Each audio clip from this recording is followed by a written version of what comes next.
apologies because I stepped in last minute when the head of school of the School for Cross-Faculty Studies, Professor Katya Jananati, couldn't make it. So that's partly why I was rushed to get here, because I actually just come straight from teaching. And unfortunately I can't stick around because I have another appointment to go to after. And so some of what I might say might touch upon what's already been said, in which case I apologize, although I'll be pleased that there are synergies, but I hope it's not too repetitive. So I wanted to focus on what we do in the School for Cross-Faculty Studies, but in particular what we do on the Global Sustainable Development Program. So some of you may have already heard of this program, but it's a program that launched last year alongside its kind of sister discipline, which is liberal arts. And we have a number of joint degrees. In fact, at the moment we are kind of only running joint degrees. We have partnerships with a range of departments across the university, from life sciences to theatre studies to politics and international studies, sociology, etc. We're also about to launch a new partnership with Hispanic studies. That should come next year. In addition to that, we'll be launching a single honours degree in 2018 and 2019. So I want to say a little bit about the school, and then a little bit about how my work fits in to the agenda of the school more generally. So we focus on the kind of three pillars of Warwick sustainability.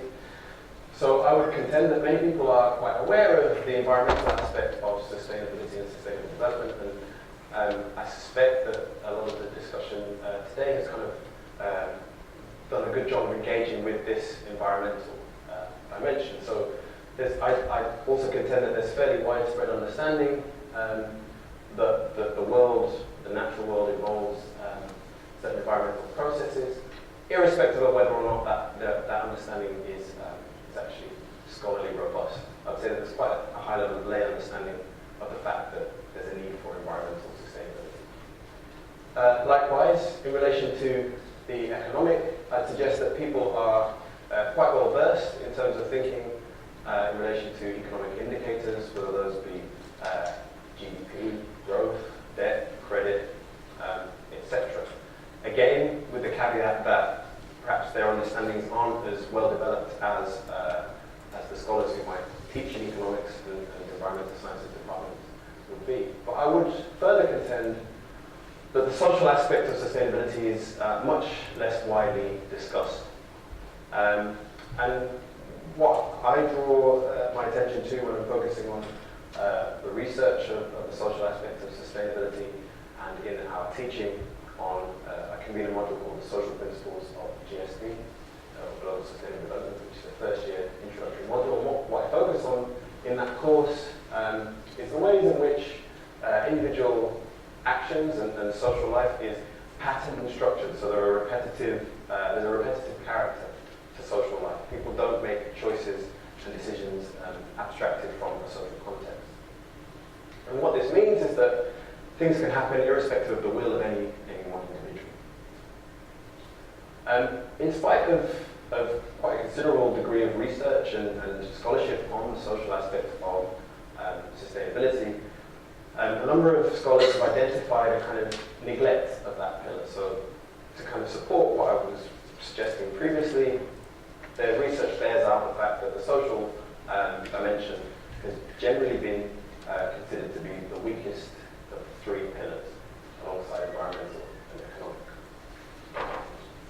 And I want to suggest that part of the reason for that is some of the implications of engaging with the social aspects of sustainability are actually a lot less palatable, a lot harder to deal with than than the other two areas. So Mark Hughes suggested that for many people, the idea that kind of the present forms of social arrangement be sustained is unthinkable.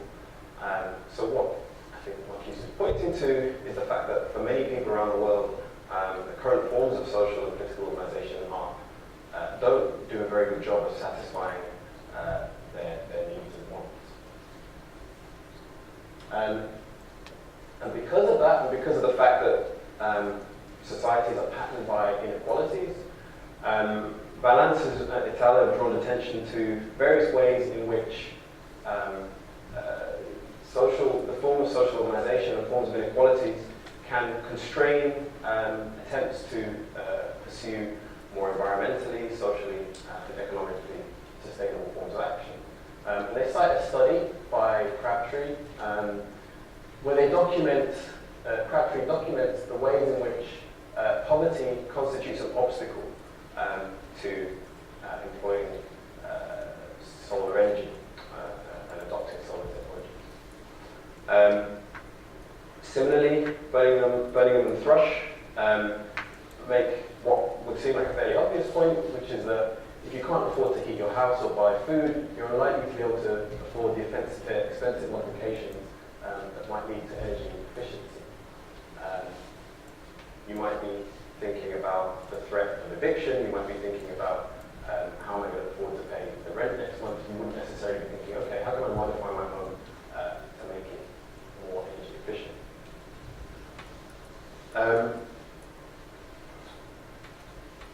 So I wanted to kind of translate, for the purposes of this summit and in relation to some of the work that we've been doing elsewhere in some of the education for sustainable development committees and working group and various sort of fora on campus in which these ideas are all being thought about, I really wanted to think, well, what would it mean to address the social pillar of sustainability here on campus? And I thought, well, one thing that would be really important is to improve staff well-being and conditions. So the university is currently pursuing, or has, I'm not sure if it's been successful yet, but it's pursuing a workplace well-being charter, and that's precisely because it recognises that to be a thriving and sustainable institution, it has to protect the well-being of its employees. And there are various efforts underfoot to try and do this. Unfortunately, it's a bit of a mixed bag, because at the same time that those efforts are being pursued, we're also seeing certain policies being pursued which perhaps undermine job security. And there's been reports in the national press and activity here on campus around the decision of management to suggest changes to the employment conditions of employees at work that would undermine their job security. So it's kind of a mixed bag of things that are taking place. In addition, another aspect of social sustainability to do with inequality, to do with well-being, would be to do with the issues of kind of racial inequalities. And a number of incidents have been reported on campus whereby students and staff and others have been victims of racist abuse. So Warwick has taken quite seriously this abuse, and it's been pursuing, for example, the Race Equality Charter mark as a way to try and set up a framework within which more socially sustainable policies and practices can be embedded within the university campus. And another, I mean, these are just some of the examples that I've kind of reflected upon today, but there are many others that we can discuss as well.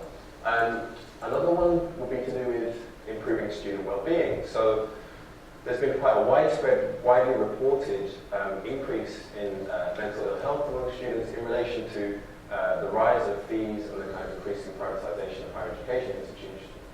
And that seems to run counter to efforts to improve student well-being, and this university again has shown its willingness and commitment to improving well-being through, for example, massively investing in the well-being team that supports students here on campus. So meanwhile, the current student union president was on I saw her on the Daily Politics show debating with the former Minister for Higher Education, David Willits, and also the money-saving expert, student finance guru, Martin Smith. She was advocating for addressing this question of pressure and stress that's applied to students in the form of higher fees. So I said there are many other things that we could seek to address if we were trying to think about what social sustainability on campus might mean. We might also think about the processes and practices that lead to food waste, and I know that other people from Raucus have been speaking today. We might want to address questions of gender inequality, gender-based violence, and the kind of disproportionate impacts of those forms of inequality on students and staff on campus. We could think about the role of transport, and again, I'm sure you've already been talking about this, but I know that car parking is an issue, and cycle parking is an issue at certain times of day. So there are many ways in which social aspects of sustainability can be considered and thought about in relation to university campus. One of the things that I wanted to conclude with is that if we start to address these social dimensions of sustainability, then we can adopt a more holistic understanding of what it is that causes sustainability problems, and we can get really to the root causes of problems, rather than just trying to treat the symptoms, whether that be the emission of carbon, or whether that be forms of economic inequality, or what have you. And I would suggest that this kind of this focus on the social, offers a more hopeful set of responses that might be more compelling to people. So where we sometimes struggle to engage people in sustainability efforts, perhaps if we broaden the net rather than narrowing it down, so we broaden our consideration of sustainability to make sure that we consider the social, we're likely to appeal to more people, a broader constituent of people.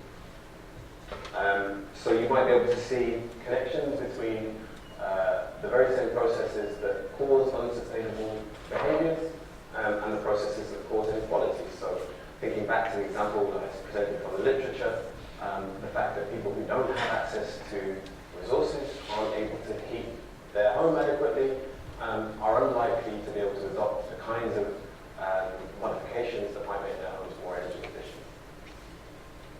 But all of this, and this is where I think we get stuck, requires a greater distribution of both power and resources to achieve sustainability. And I think this is perhaps why there's a tendency to focus on the environmental and the economic, because I think we're less committed, less willing to engage with these kind of fundamental questions of how we distribute power and resources within society. But these are some of the issues that we explore through the Global Sustainable Development Programme, and we have excellent students who've been advocates for a number of these issues as well as many others. I'm sure you'll